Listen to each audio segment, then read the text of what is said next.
Have you ever witnessed a mother slap her own daughter at a family wedding in front of 100 guests? No? So imagine this. You're at your sister's wedding. 200 guests. Judges, lawyers, Boston's elite, all watching. And your mother just handed you a stack of documents on stage, demanding you sign over your $2 million penthouse as a wedding gift to your sister. You say no. And her palm connects with your face so hard your earring flies across the marble floor. That was my reality. March 15th, 2024. They expected me to cry, to apologize, to surrender like I always had. Instead, I picked up my earring, walked out, and made one phone call. 1 hour later, a woman walked into that reception. When my mother saw who it was, she started screaming because the person she told everyone was senile and gone had just arrived with a lawyer and proof of everything she'd been hiding. Before I continue, please like and subscribe, but only if this story truly resonates with you. Now let me take you back 3 years to where this all began. The call came on a Tuesday evening in March 2021. I was sitting in my studio apartment in Somerville, eating leftover pad thai and reviewing blueprints for a client's kitchen renovation, when my grandmother's name lit up my phone screen. "Paige, sweetheart," Eleanor Harrison said, her voice steady as it had always been. "I need to tell you something, and I need you to listen carefully." My grandmother had been a professor at Harvard Law School for 31 years before retiring. She didn't waste words. So when she told me she was updating her will and leaving me the penthouse at 150 Seaport Boulevard, the one she'd purchased in 2015 for $1.8 million, now valued at over $2 million, I set down my chopsticks and listened. "Why me?" I asked. Not because I didn't want it, because I genuinely didn't understand. "Because you're the only one who visits," she said simply. "Every Sunday for 10 years, Paige, while your mother sends Christmas cards and your sister sends nothing at all. You bring me tulips because you remember they're my favorite. You sit with me when I have nothing interesting to say." I felt tears prick my eyes. "Grandma, the paperwork will be finalized next month. Marcus Webb is handling everything. He's been my attorney for 20 years. She paused. "Your mother will not be pleased." That, as it turned out, was the understatement of the decade. The news leaked to my family within weeks. I still don't know how. Maybe someone at Marcus's firm mentioned it to someone who knew someone. Boston's legal community is smaller than people think. All I know is that by April 2021, my mother had organized what she called a family discussion at her $4 million home in Beacon Hill. I remember walking into that living room and seeing the way they were all seated. My father Richard in his leather armchair, my mother Victoria on the settee, my sister Madison perched on the arm of the couch like she was posing for a photograph. They'd arranged themselves like a tribunal. "Paige." My mother's voice was honey over broken glass. "We need to talk about your grandmother's condition." "Her condition?" I sat down on the only empty seat, a straight-back chair that faced all three of them. "She seems fine to me." "She's clearly not thinking straight." Victoria crossed her legs, her Cartier bracelet catching the light. "Leaving a $2 million property to one grandchild? Excluding everyone else? That's not the behavior of a rational woman." "She's not excluding anyone," I said. "She's giving me something she wants me to have. That's her right." Madison let out a small, theatrical sob. "This is so unfair. I've always loved Grandma. I just don't have time to visit like you do. I have a career. I have a life." "You have a trust fund and a fiancé with a yacht," I thought, but didn't say. "The fair thing to do," my father spoke for the first time, his voice measured in that way attorneys cultivate, "would be for you to decline the inheritance, or at least agree to sell the property and split the proceeds equally among family members." I stared at him, Richard Harrison, who hadn't asked me a single question about my life in years. Richard Harrison, who'd missed my college graduation because of a scheduling conflict that turned out to be a golf tournament. That Richard Harrison was now telling me what would be fair. "I'm not declining anything," I said. "And I'm not selling anything." Grandma made this decision because she wanted to. If you have a problem with it, talk to her. The temperature in the room dropped 10 degrees. Victoria's smile vanished. Then I hope you're prepared, she said, for the consequences of being so selfish. The consequences came swiftly. By summer 2021, I had been quietly removed from the family text chain. I learned about Madison's engagement party through an Instagram post, a photo of her surrounded by our cousins, champagne glasses raised, at a venue I recognized as the Boston Harbor Hotel. The caption read, "Future Mrs. Caldwell," with 3 diamond emojis. No one had told me. No one had invited me. When I asked my mother about it, she said, "Oh, we assumed you wouldn't want to come. You've been so busy with your little decorating business." My little decorating business was a licensed interior design studio with 12 active clients and revenue that had doubled in the past year. But to Victoria Harrison, anything that wasn't a law degree or a wealthy husband was just a hobby. The worst part wasn't the exclusion, it was what came with it. The stories Victoria began telling anyone who would listen. Paige manipulated my mother, I overheard her say at a neighborhood gathering I'd shown up to uninvited. Visited her constantly, turned her against the family. You know how vulnerable elderly people can be. She painted me as a predator, a schemer, the ungrateful daughter who'd exploited a confused old woman for profit. And through all of it, I never once corrected her publicly. I never made a scene. I thought if I stayed quiet, if I just kept my head down, eventually the storm would pass. I didn't understand yet that silence was exactly what she was counting on. What I also didn't understand was why Grandma Eleanor had moved into Brookhaven Senior Living in late 2021, a luxury facility in Wellesley that cost $12,000 a month. She told me she wanted peace and quiet. She told me she was tired of the drama. But sometimes when I visited her on Sundays, I caught something in her eyes, a flicker of something that looked almost like fear. "Grandma," I asked once, "did something happen? Between you and Mom?" She looked out the window at the manicured gardens for a long moment. "Some things are better left alone," she finally said. "At least for now." I let it go. I shouldn't have. 3 years would pass before I understood what she was hiding, and why she'd chosen to hide it. December 2023. 3 months before the wedding that would change everything. I was in my studio on a Friday afternoon, reviewing fabric samples for a Brookline townhouse project, when the mail arrived. Among the invoices and catalogs was an envelope of heavy cream cardstock, my name written in calligraphy so elaborate, it took me a moment to decipher it.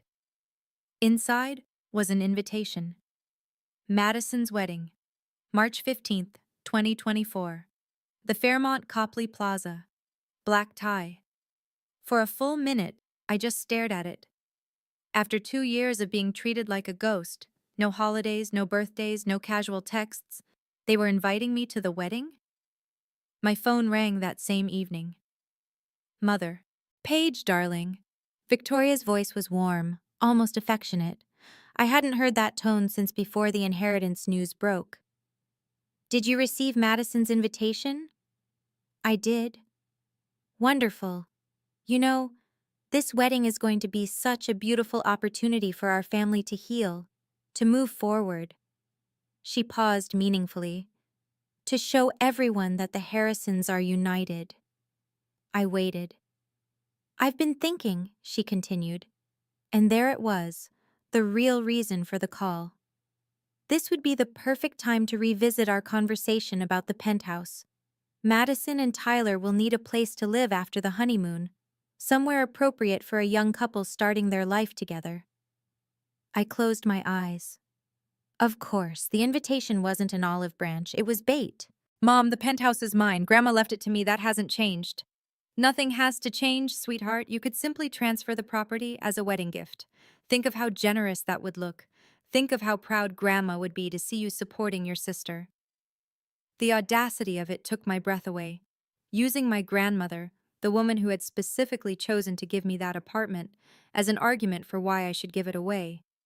"I'm not transferring anything." "Paige." The warmth evaporated. Madison deserves a proper start.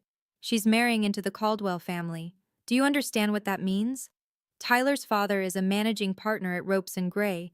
They'll be entertaining. They'll be hosting. They need a home that reflects their status. Then Tyler's father can buy them one. Silence stretched between us. When Victoria spoke again, her voice was ice. I expect you to think carefully about this before the wedding, and I expect you to make the right choice. She hung up. I sat in my studio as the winter sun set, casting long shadows across my drafting table. I understood exactly what was at stake now. If I went to that wedding and refused again, in front of everyone Victoria had spent decades cultivating relationships with, she would make me pay. She would tell every guest that I was the selfish, ungrateful daughter who'd ruined her sister's special day. She would weaponize the entire Boston legal establishment against me. My reputation, my business, my future client referrals, so many of which came from word of mouth in exactly those circles. But if I didn't go, that would be its own kind of surrender, proof that I was too ashamed to show my face, proof that I had something to hide. I considered skipping it. I really did. But something in me refused. I had done nothing wrong. I had accepted a gift from someone who loved me. I would not be made to feel like a criminal for it. I RSVP'd yes. 1 week before the wedding, my phone rang at 7 in the morning. Grandma Eleanor. "Sweetheart," she said, her voice carrying that particular urgency I'd only heard a handful of times in my life. "I need you to listen carefully." "I'm listening. If something happens at that wedding, and I believe something will, I want you to call Marcus Webb immediately. The number is 617-555-0142. Can you write that down?" I grabbed a pen. "Grandma, what are you talking about? What's going to happen?" "Your mother thinks I don't know what she's planning. She forgets that I was practicing law before she was born." Eleanor's voice was steady, but I heard the steel beneath it. "I've prepared everything, Paige. Marcus has all the documents. If you need them, they're ready." "Documents? What documents?" "Just remember the number. And remember," she paused, "that I love you. Whatever happens, I love you." She hung up before I could ask anything more.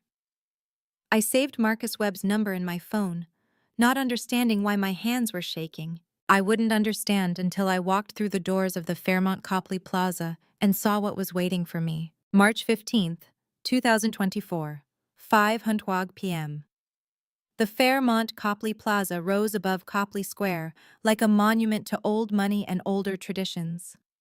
I'd driven past it hundreds of times in my life, but walking through those gilded doors as a guest, as a Harrison, felt different. It felt like walking into enemy territory. The ballroom was breathtaking. White orchids cascaded from crystal chandeliers. A 12-piece jazz ensemble played Gershwin in the corner. Waiters in black ties circulated with champagne flutes and canapes on silver trays. Every detail screamed expense, taste, and Victoria Harrison's personal touch. 127 guests. I'd counted the chairs during cocktail hour. Lawyers, doctors, investment bankers, old Boston families whose names appeared on hospital wings and university buildings. These were the people my mother had spent 3 decades impressing. Her audience, her witnesses. I wore a navy blue dress, elegant but not attention-seeking. I had debated for hours about what to wear, knowing that anything too expensive would be called showing off the penthouse money, and anything too simple would be embarrassing the family. In the end, I chose something that simply felt like me. Richard found me near the ice sculpture. A swan, naturally, 10 minutes after I arrived. "Paige?" My father nodded, his eyes sliding past me like I was a piece of furniture he was trying not to bump into. "Glad you could make it, Dad." We stood in silence. After 32 years, we had nothing to say to each other. Madison appeared in a cloud of white tulle and Swarovski crystals, her veil trailing behind her like a promise of the life she'd always believed she deserved. She hugged me, arms circling but not quite touching, the way you'd embrace a stranger at a networking event. Paige, you came. Her smile was camera ready. Perfect teeth, perfect makeup, perfect performance. Of course I came. You're my sister. She pulled back, and her expression shifted. Subtle, calculating. Did you bring the paperwork? I blinked. What paperwork? Mom said you'd have the transfer documents ready by today. Madison's voice was light, almost playful, but her eyes were hard. For the penthouse, our wedding gift. So this was it. They'd already decided among themselves that I would comply. The invitation, the phone call, the reconciliation theater, all of it was just a prelude to this moment. Madison, there are no transfer documents. What do you mean? I mean the penthouse is mine. It's not a gift. It's not up for discussion. Her perfect smile flickered. But Mom said, I don't know what Mom told you. I kept my voice low, steady. But I'm not signing anything. Not today. Not ever. Madison's jaw tightened.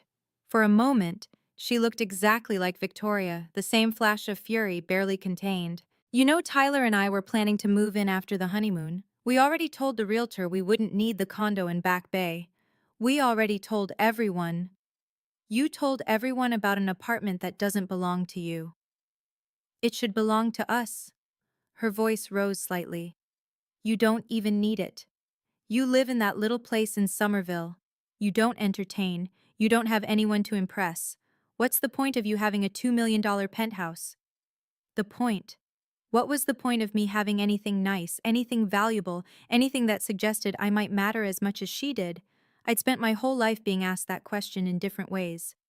The point, I said quietly, is that Grandma wanted me to have it, and her wishes matter more than your real estate plans. Madison stared at me. Then she leaned in close, her bridal perfume overwhelming. Mom's going to handle this, she whispered. And when she does, don't say I didn't warn you. She swept away toward a group of bridesmaids, leaving me standing alone by the melting swan. I moved toward the bar, needing something to steady my nerves. But before I could order, a woman in a cream Chanel suit stepped into my path. I recognized her, Patricia Holloway, one of Victoria's tennis partners and the wife of a federal judge. You're Paige, aren't you? Patricia's smile didn't reach her eyes. Victoria's mentioned you. I bet she has. I heard you're holding on to some property for your grandmother, Patricia continued. That's very responsible of you. Will you be selling it soon? There it was, the narrative Victoria had been spinning. I wasn't the heir. I was the caretaker, the temporary custodian of assets that would eventually be distributed properly. Actually, I said, I live there. Patricia's eyebrows rose. Oh, I thought, well, never mind what I thought. She excused herself quickly, disappearing into the crowd. I stood alone in that sea of silk and judgment, understanding finally what I was up against. Victoria had been preparing this battlefield for years. Every conversation, every social event, every carefully placed comment, all of it was groundwork. And tonight, she intended to collect. I just didn't know yet how far she was willing to go. I escaped to the balcony. The March air was cold enough to bite, but after the suffocating warmth of the ballroom, I welcomed it. I leaned against the stone railing, looking out over Copley Square, trying to slow my racing heartbeat. That's when my phone buzzed. Grandma Eleanor. I answered immediately. Hello? My dear girl. Her voice was calm, almost too calm. Tell me what's happening. I glanced through the glass doors at the glittering crowd inside. How do you know something's happening? Because I know my daughter. A pause. Victoria has been planning something for weeks. She's been making phone calls, gathering people, building her case. She thinks I don't know because I'm locked away in my nursing home. The disdain in Eleanor's voice was palpable. She forgets that I have friends who actually like me. I almost laughed. Almost. What is she planning? I don't know exactly, but I know it will happen tonight while she has her audience. That's how Victoria operates. She needs witnesses. She needs people to validate her. Eleanor's voice softened. Paige, do you remember the number I gave you? Marcus Webb's number? I have it saved. If anything happens, Anything at all, call him immediately. He's expecting your call. He has everything ready. I pressed my back against the cold stone. Grandma, what is everything? What are you not telling me? Silence stretched across the line. 6 months ago, Eleanor finally said, your friend Daniel came to visit me. Daniel Reeves. We'd been friends since freshman year at BU. He was a reporter now, working the investigative desk at the Boston Globe. He'd mentioned a few months back that he was looking into some irregular real estate transactions in the area, but I hadn't connected it to anything specific.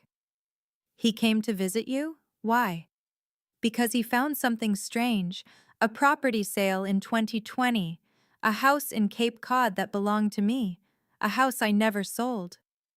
My breath caught. What do you mean you never sold it? I mean exactly that. Your mother sold it. For $875,000. She forged my signature on the documents. The world tilted slightly. I gripped the railing. Grandma? I didn't want to believe it either. That's why I hired experts. A company called Forensic Document Services, right here in Boston. They analyzed the signatures. The probability of forgery was 98.7%. 98.7%. That wasn't doubt. That was certainty. Why didn't you tell me? My voice came out hoarse. Why didn't you go to the police? Because she's my daughter. Eleanor's voice cracked just slightly before she steadied it. Because I still hope, that there might be some explanation I don't understand. Some reason that isn't what it looks like. But we both knew. We both knew there wasn't. That's why you moved to Brookhaven, I said, understanding flooding through me. Not because you wanted peace and quiet, because you couldn't stand being around her. I couldn't trust her, Paige, and I couldn't prove anything without destroying everything. So I removed myself. I protected what I could protect, the penthouse, my remaining assets, and I waited. For what? For Victoria to make a mistake. Eleanor's voice hardened. Tonight might be that mistake. If she pushes too far, if she exposes herself publicly, then Marcus has everything he needs to respond. The forensic report, the original transaction documents, witnesses who saw me during the time I supposedly signed those papers. I was in the hospital with a broken hip.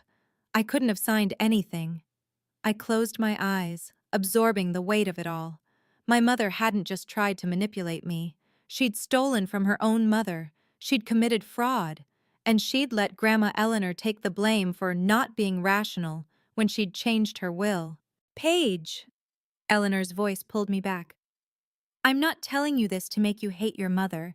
I'm telling you because you need to understand what you're dealing with. And you need to know that if she corners you tonight, you're not alone. You have never been alone. I heard the jazz band start up again inside, a swing number that felt grotesquely cheerful. What do you want me to do? Whatever happens, don't sign anything. And if it goes badly, if she pushes you beyond what you can bear, call Marcus. Tell him the documents are needed. He'll know what to do. And you? A pause. When Eleanor spoke again, I could hear the smile in her voice. If Marcus calls me, I'll be there within the hour. I've been waiting 3 years for this, darling. I'm not going to miss it. She hung up. I stood on that balcony for a long moment, cold wind whipping my hair. Then I straightened my shoulders, smoothed my dress, and walked back into the ballroom. I was ready. Or at least, I thought I was. I'm going to pause here for a moment, because I know some of you watching this have been in situations like mine, where you're surrounded by people who are supposed to love you, but instead they make you feel small. If this story is hitting close to home, let me know in the comments. Should I have walked out right then? Or was I right to stay and face what was coming? Your answers mean more to me than you know. Now let me tell you what happened next. 7:30 p.m. Dinner had been served and cleared. The toasts had been made. Richard's stiff, perfunctory speech about legacy and family values. Tyler's father waxing poetic about the merger of two great Boston families. Madison's maid of honor, telling a story about their sorority days that made everyone laugh politely. I sat at table 14, near the back of the ballroom, with a collection of distant cousins and family friends who seemed unsure why I was there. Fine by me, I wanted to be invisible. But Victoria Harrison had other plans. The clink of metal against crystal cut through the room's chatter. My mother stood at the head table, champagne flute in hand, microphone in the other. Her smile was radiant, her Valentino gown glittered under the chandeliers. "If I could have everyone's attention," she said, "I'd like to take a moment for something very special, a family tradition that Madison has asked me to facilitate." I felt the first prickle of warning at the base of my spine. As many of you know, the Harrison family believes in taking care of each other. We support each other. We make sacrifices for each other. Victoria's eyes swept the room, landing briefly on me before moving on. And tonight, in the spirit of that love, I'd like to invite my eldest daughter, Paige, to join me up here. 127 pairs of eyes turned toward table 14. I didn't move. I couldn't move. "Paige, sweetheart?" Victoria's voice carried a note of gentle encouragement that I knew was performance. "Come on up, honey. Don't be shy." What choice did I have? If I refused, I would be the difficult one, the ungrateful one, the sister who ruined Madison's wedding with her stubbornness. I stood. My legs felt like they belonged to someone else as I walked through the maze of tables, past the whispered comments and curious stares, up to the raised platform where my mother waited with her serpent's smile. "There she is." Victoria put an arm around my shoulders, a gesture of affection for the audience, a grip of control for me. "Now, everyone, Paige has been holding on to something very precious. Our mother, my mother, left her a beautiful penthouse apartment in the Seaport district. $2.1 million in value, quite an inheritance." Murmurs rippled through the crowd. I saw Patricia Holloway nod knowingly. "Paige has been keeping it safe," Victoria continued, "waiting for just the right moment to share it with the family. And what better moment than this, Madison's wedding day, the start of her new life with Tyler." She produced a folder from somewhere, I hadn't even seen her holding it, and opened it to reveal a thick stack of legal documents. Transfer of deed, quitclaim agreement. My name already typed in the signature lines. All Paige needs to do is sign, and this incredible gift will help Madison and Tyler start their marriage in a home that truly reflects their future. The room actually applauded. They applauded, like this was a heartwarming moment, like I was about to perform an act of sisterly love, not be publicly coerced into giving away my inheritance. "Mom." My voice was quiet but steady. "I'm not signing this." Victoria's smile didn't waver. "Don't be nervous, sweetheart. It's just paperwork." "It's not just paperwork. It's the apartment Grandma Eleanor left to me. Not to Madison, not to the family, to me." The applause died. The silence that replaced it was deafening. "Paige." Victoria's grip on my shoulder tightened. Her voice dropped, but the microphone still carried it. "Let's not make this difficult. I'm not making it anything. I'm telling you no." Madison appeared at the edge of the platform, her face a mask of wounded innocence. "Paige, you're really going to do this? On my wedding day?" "Madison, I didn't ask to be called up here. I didn't ask to be put on display. You all set this up without even asking me." "Because we knew you'd be selfish," Madison spat. "We knew you'd choose that stupid apartment over your own family." "The apartment isn't stupid when you want to live in it." Tyler's father coughed uncomfortably. A waiter near the kitchen doors looked frozen in place, tray suspended in air. This was not the elegant evening anyone had envisioned. Victoria's composure finally cracked. Her face reddened. Her voice rose. "You ungrateful child." The microphone amplified every syllable. "After everything we've done for you, after we raised you, educated you, supported your little business, you can't do this one thing for your sister? You didn't support my business, you've never even been to my studio, and you didn't raise me. Grandma did, every summer, while you were at conferences and galas and anywhere else that wasn't home. Gasps scattered through the audience. I'd said too much, I knew it, but I couldn't stop. The penthouse is mine because Grandma wanted me to have it, because I was there, because I cared. And no amount of public humiliation is going to change that. Victoria's hand moved so fast I didn't see it coming. The slap connected with my left cheek, hard enough to snap my head sideways. My silver earring, the one Grandma Eleanor had given me for my 30th birthday, flew off my ear and bounced across the marble floor with a sound like a small bell. The room went absolutely silent. For a moment, I stood perfectly still. My cheek burned, my vision blurred. I could feel every eye in that ballroom boring into me, waiting to see what I would do. What I did was breathe. I bent down. I picked up the earring. It was slightly bent, but not broken. I straightened it carefully, methodically, and put it back on my ear. Then I looked at my mother. "That's the last time you touch me," I said.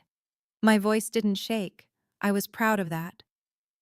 I turned and walked off the platform, through the tables, past the whispers and the stares and the jazz band that had stopped playing mid-note, out the double doors of the ballroom and into the lobby. I didn't run. I didn't cry. I found a quiet corner near the concierge desk, pulled out my phone, and dialed the number I'd saved a week ago. It rang once. Marcus Webb's office. "This is Paige Harrison," I said. My voice was calm, steady, certain. "Please tell my grandmother that the documents are needed." "Understood, Miss Harrison. She'll be there within the hour." I hung up, and then I sat down on a velvet bench, touched my stinging cheek, and waited. 1 hour. That's all I needed. 1 hour until everything changed. 8:45 p.m. I was still on that velvet bench when the main doors of the Fairmont Copley Plaza opened and my grandmother walked in. Eleanor Harrison was 78 years old. She moved with a cane now, her gait slower than I remembered from my childhood. But everything else about her radiated the same formidable presence that had made her one of the most respected professors at Harvard Law for 3 decades. She wore a gray cashmere coat over a simple black dress. Her silver hair was pinned back elegantly, and beside her walked Marcus Webb, mid-40s, wire-rimmed glasses, charcoal suit, carrying a leather briefcase that looked like it contained the weight of the world. "Grandma." I stood up, and for a moment my composure cracked. "You came." She crossed the lobby and took my face in her hands, examining my cheek with eyes that missed nothing. "She hit you." "Yes." Eleanor's jaw tightened. Then she kissed my forehead, gently, the way she had when I was a child and had fallen off my bicycle. "Then let's finish this," she said. We walked into the ballroom together. The wedding was in chaos, clusters of guests huddled in conversation, their champagne forgotten. Madison was crying, actually crying this time, while Tyler and his parents hovered nearby, looking mortified. Victoria stood near the head table, gesturing emphatically to Richard, who seemed to be trying to calm her down. No one noticed us at first. Then someone gasped. Then someone else. And then Victoria turned and saw her mother walking toward her across the marble floor. "Mom?" The word came out strangled. Victoria's face went white. "What are you? How are you?" "I'm here for my granddaughter's wedding," Eleanor said. Her voice carried across the suddenly silent room. "I wasn't invited, of course, but I decided to come anyway. I hope Madison doesn't mind." Madison, mascara streaming down her cheeks, could only stare. "What is this?" Victoria's voice rose. "What are you doing here?" "I'm doing what I should have done 3 years ago." Eleanor stopped about 10 feet from her daughter, close enough for everyone to hear. "I'm telling the truth." She turned to face the assembled guests. 127 people, many of them lawyers and judges and professionals who understood exactly what was about to happen. "My name is Eleanor Harrison. I was a professor of law at Harvard for 31 years. I am of sound mind, and I am here to confirm that the penthouse at 150 Seaport Boulevard, the property my daughter has been publicly demanding my granddaughter surrender, was left to Paige Harrison in my will, dated June 14th, 2019. That will is legal, valid, and enforceable. There are no other claims to that property. Marcus Webb opened his briefcase and withdrew a document. This is a certified copy of Mrs. Harrison's will, notarized and filed with the Suffolk County Probate Court. I've been her attorney for 23 years and can attest to its authenticity. Victoria's face contorted. This is absurd. Mother, you're confused. You don't understand what you're saying. I understand perfectly. Eleanor's voice was ice. What you don't understand is that I've been watching you. For 3 years I've been watching. She nodded to Marcus, who withdrew a second set of documents. These are transaction records for a property in Cape Cod, a property that was deeded in my name until September 12th, 2020, when it was sold for $875,000. The room went completely silent. I could hear the ice melting in abandoned champagne buckets. I did not sell that property, Eleanor continued. I could not have sold that property. I was in Massachusetts General Hospital for 6 weeks that fall, recovering from a broken hip. I signed nothing. I authorized nothing. Victoria's mouth opened and closed. No sound came out. Marcus produced a third document. This is a forensic analysis report from Forensic Document Services, a certified firm specializing in handwriting analysis. They examined the signature on the Cape Cod sale documents against authentic samples of Mrs. Harrison's handwriting. He turned to the room, his voice carrying the weight of courtroom authority. Their conclusion? The signature is inconsistent with Mrs. Harrison's authentic hand. Probability of forgery, 98.7%. Murmurs erupted through the ballroom. I saw Tyler's father, the managing partner at Ropes and Gray, exchange a significant look with another attorney near the bar. You're lying, Victoria's voice cracked. This is all fabricated. You're senile, Mother. You don't know what you're talking about. I'm sharp enough to hire experts, Eleanor replied. I'm sharp enough to preserve evidence. And I'm sharp enough to have forwarded this entire file to the Suffolk County District Attorney's office last week. The color drained completely from Victoria's face. You didn't? Forgery and fraud, Victoria. Up to 5 years in prison under Massachusetts law. Eleanor's voice was almost gentle now, the same tone she'd once used to explain complex legal concepts to first-year students. I didn't want to believe my own daughter could do this. I gave you 3 years to confess, to make it right. But instead, you spent those years slandering my granddaughter, calling her a manipulator, calling me senile, trying to steal her inheritance the same way you stole my property. Victoria spun to face Richard. Richard, say something. Stop this. Richard Harrison, who had stood silently through everything, took a step backward. I didn't know, he said. His voice was flat, empty. I didn't know about the Cape Cod house. You signed the transfer, Victoria shrieked. You were there. I signed what you told me to sign. I didn't know it was forged. The room watched in horrified fascination as 35 years of marriage disintegrated in real time. Madison finally spoke, her voice small and broken. Mom? What is Grandma talking about?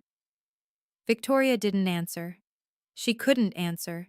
She stood in the center of her own carefully constructed stage, her perfect wedding, her perfect audience, and everything was falling apart. Eleanor turned to me. Her eyes were tired, sad, but resolute. Paige, I'm sorry you had to find out this way. I'm sorry I waited so long. It's okay, Grandma. I took her hand. I understand. She squeezed my fingers. Then she looked at Victoria one last time. You lost me the day I discovered what you'd done. Tonight, everyone else just got to see the truth. She paused. I hope someday you find it in yourself to take responsibility, but I won't hold my breath. She turned toward the exit. I walked beside her. Behind us, I heard Victoria start screaming. Incoherent denials, accusations, demands that someone do something. I heard Tyler's parents say something sharp and final to Madison. I heard the murmur of the crowd crescendo into a roar of gossip and speculation, but I didn't look back. Not once. I need to pause here for a second. When I walked out of that ballroom with my grandmother, I wasn't thinking about revenge. I wasn't thinking about winning. I was just thinking about how much time we'd lost, and how grateful I was that we still had some left. If you've ever had someone in your life who believed in you when no one else did, drop their name in the comments. They deserve to be celebrated. And if you want to hear how this all played out, make sure you're subscribed. Back to the story. We made it to the lobby before Tyler caught up with us. I heard his footsteps first, the quick, sharp click of expensive dress shoes on marble. I turned, expecting anger, maybe threats. What I saw instead was calculation. Mrs. Harrison, Tyler Caldwell addressed my grandmother directly, not even glancing at me. I think we should talk about this privately. There may be some misunderstandings that can be cleared up. Eleanor regarded him with the same expression she probably used on particularly dim-witted law students. There are no misunderstandings, Mr. Caldwell. But surely the whole Cape Cod situation, families have disputes. Paperwork gets complicated. If we could just sit down with the lawyers. The paperwork was forged. My daughter committed fraud. Those aren't disputes, they're crimes. Tyler shifted his weight, and I watched his mask slip. Underneath the polished veneer, I glimpsed something desperate. The penthouse, then. Madison mentioned that you might be reconsidering your will. Given the circumstances, the wedding, the new family, perhaps there's a way to… Mr. Caldwell. Eleanor's voice cut like surgical steel. I'm not reconsidering anything. The penthouse belongs to Paige. It will continue to belong to Paige. And if you're asking whether I'll give my remaining assets to a granddaughter who just married a man willing to beg at a ballroom door, the answer is no. Tyler's face reddened. For a moment, I thought he might say something ugly. Instead, Eleanor smiled. That particular smile that made courtroom attorneys nervous. You married the wrong Harrison young man. And frankly, given what I've seen of your character tonight, Madison is welcome to you. She turned away from him without another word. Marcus Webb stepped forward, blocking Tyler's path. I'd advise you to return to your wedding, Mr. Caldwell. Anything you say now could be relevant to ongoing investigations. Tyler Caldwell, son of a managing partner at one of Boston's most prestigious law firms, suddenly looked very young and very scared. He retreated without another word. We stepped out into the cold March night. The air smelled like impending rain, and the street lights cast golden pools on the cobblestones of Copley Square. Grandma, I said, my voice thick, I'm so sorry about the wedding, about the scene, about all of it. She patted my arm. Don't be sorry. I've been waiting 3 years to say those things. It felt wonderful. Despite everything, I laughed. It came out raw and broken, but it was real. What happens now? Marcus answered, his voice measured and professional. The district attorney's office will proceed with their investigation. Mrs. Harrison has provided substantial documentation.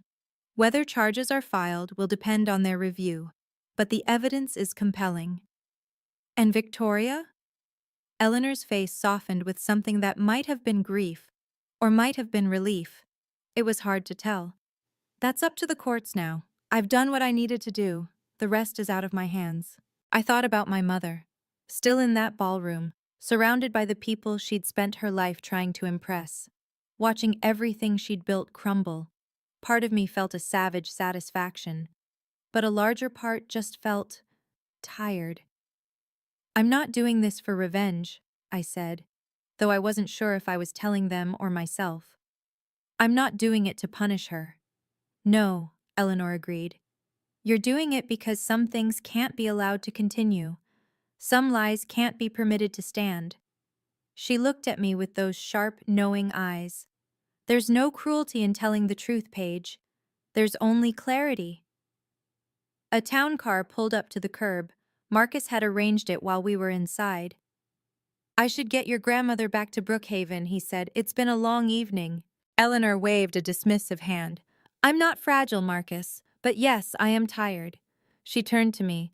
Come visit tomorrow. We have a great deal to talk about. And I want to hear how your design business is going. Really hear, not the polished version you give me. I'll be there. She hugged me. A real hug this time, not the performative embrace Victoria had given me on that stage. I held on longer than I probably should have. I love you, my sweet girl, she murmured. I love you too, Grandma. She climbed into the car with Marcus's assistance. I watched as it pulled away, disappearing into the Boston night. I stood alone on the sidewalk for a long time. My phone buzzed. A text from Daniel Reeves. Just saw the Globe's legal beat guy tweet something cryptic about a prominent Boston attorney. Was that? I typed back. I'll explain later. Thank you for everything. Another text. This one from a number I didn't recognize. Paige. It's Jennifer Thompson from Becker Legal. We were at the wedding. I owe you an apology. I believed things I shouldn't have. If you're ever interested in discussing design work for our new office, please call me. I stared at the screen. Jennifer Thompson. One of the women I'd seen whispering with Patricia Holloway earlier that evening. Now offering me business. I wasn't sure if I'd call her, but I saved the number. Then I put my phone away, pulled my coat tighter against the cold, and walked toward the parking garage. For the first time in 3 years, I felt like I could breathe. The fallout was swift and measured. 2 weeks after the wedding, Victoria Harrison was summoned to the Suffolk County District Attorney's Office for questioning regarding the Cape Cod property sale. The interview lasted 4 hours. When she emerged, according to what Marcus later told me, she looked 10 years older. Her attorney, a colleague from her tennis club who'd originally agreed to represent her, withdrew from the case within days, citing conflict of interest. The real reason, I suspected, was that he'd seen the evidence and wanted nothing to do with a losing battle. Or perhaps he'd heard from enough mutual friends that continuing to represent Victoria would damage his own standing in Boston's legal community. My father moved to a hotel on March 28th, the Ritz-Carlton, because even in crisis, Richard Harrison maintained appearances. He released a statement through a family friend stating that he was seeking space to process recent revelations and had no prior knowledge of any improper transactions. Whether anyone believed him was another matter. His signature was on the transfer documents alongside Victoria's. Claiming ignorance only worked if people were inclined to give you the benefit of the doubt, and after 30 years of standing silently beside his wife, Richard had used up most of his goodwill. Madison and Tyler postponed their honeymoon indefinitely. I heard from a cousin that Tyler's parents had concerns about the financial entanglement and wanted their son's legal exposure clarified before the couple traveled internationally. The dream of moving into my penthouse was, of course, dead. The social consequences unfolded more quietly, but with devastating precision. On April 3rd, Victoria received an email from Partners for Justice, the charity organization whose annual gala she'd co-chaired for 17 years. The subject line read, "Your invitation status has been updated." The body was brief and corporate. Due to circumstances requiring legal resolution, her involvement in the upcoming gala was under review pending further developments. Translation: she was disinvited. The Boston Bar Association opened an ethics inquiry after 2 attorneys who'd attended the wedding filed formal complaints. The complaints didn't allege anything Victoria had done to them. They alleged conduct unbecoming of an officer of the court. The investigation was ongoing. On April 10th, a small item appeared in the Boston Globe's Legal Beat column, written by a reporter I recognized from Daniel's newsroom. Boston area attorney under investigation for alleged document fraud in 2020 real estate transaction. The Suffolk County DA's office confirmed the investigation is active, but declined to comment on specifics. The attorney, whose name has not been released, is reportedly connected to a prominent Boston legal family. No names. But in a community as insular as Boston's legal establishment, no names were needed. Everyone knew within hours. I received 11 text messages that week from people I hadn't heard from in years. Some were apologies, Some were expressions of support. A few were clearly fishing for gossip, which I ignored. The message that mattered most came from Jennifer Thompson at Becker Legal. She followed up her wedding night text with a formal email. Subject: sincere apologies and a professional inquiry page. I want to begin by apologizing properly. At the wedding, I made assumptions based on things Victoria had told me over the years. Watching what actually happened that night, watching how you handled yourself with such dignity under impossible circumstances, made me ashamed of my own credulity. I don't expect forgiveness, but I would like to offer something concrete. Our firm is renovating our conference floor, and we're looking for an interior designer who understands professionalism, discretion, and good taste. If you're interested, I'd love to discuss the project. Please let me know either way. And again, I'm sorry. Jennifer. I sat with that email for 3 days before responding. Part of me wanted to reject it, to refuse anything that came from Victoria's social circle. But another part recognized that Jennifer Thompson wasn't Victoria. She was someone who'd been lied to, who'd believed those lies, and who was now trying to make amends. I took the meeting. The project was substantial: a full redesign of 2 conference rooms and a reception area for a mid-sized law firm. Budget: $82,000. Timeline: 3 months. It was the largest contract I'd ever landed. By May, I'd received 2 more project inquiries from attorneys who'd been at the wedding. Word was spreading, not just about Victoria's downfall, but about my work. People who dismissed me as the Harrison daughter with the decorating hobby were suddenly curious about the Harrison daughter who'd stood her ground. I didn't trust all of them. I vetted every client carefully, asked pointed questions about how they'd heard about me, and turned down one project from someone who seemed a little too eager to pump me for information about Victoria's case. But slowly, carefully, I began to rebuild. Not just my business, my sense of who I was. The strangest development came in early May. I received a certified letter from a real estate attorney in Cape Cod informing me that the 2020 sale of Eleanor's property was under legal review and that the current owners had been notified of potential title defects. Marcus explained what this meant. If the original sale was voided due to fraud, the buyers might have claims against Victoria for the purchase price. The property itself could potentially revert to Eleanor's estate. It's complicated, he said, and it could take years, but the wheels are turning. Victoria Harrison, who had spent her life accumulating status and property and social capital, was watching it all slip away.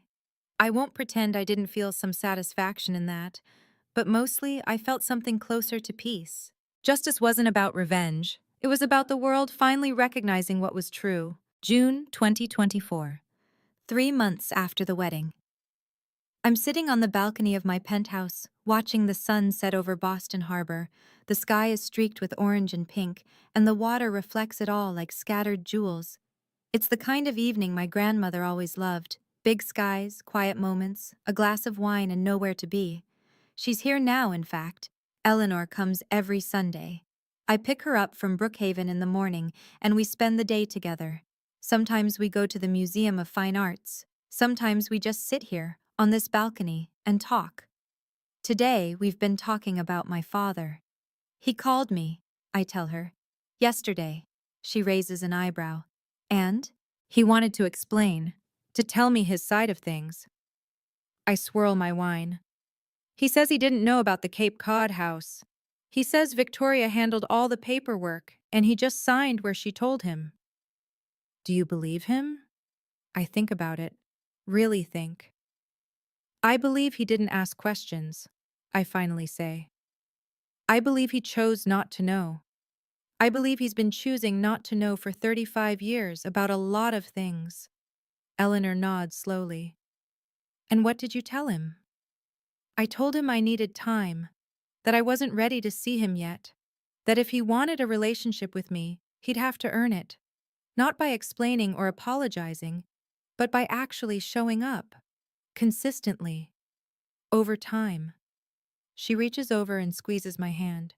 That's a healthy boundary, sweetheart. We sit in comfortable silence for a while. The sunset deepens. Madison texted me, I add. Last week. I heard. She asked if I would call her. She said she wants to talk. And will you? I look out at the harbor, at the boats returning to their moorings, at the city lights beginning to flicker on. Not yet. Maybe not for a long time. I pause. She knew, Grandma. Maybe not about the Cape Cod house, but about the pressure, the manipulation, the lies. She was there every time Victoria called me selfish or ungrateful. She never once defended me. She never once questioned what she was being told. That's true. If she wants to have a sister, she has to want to know the truth. She has to be willing to see who our mother really is. And I don't think she's there yet.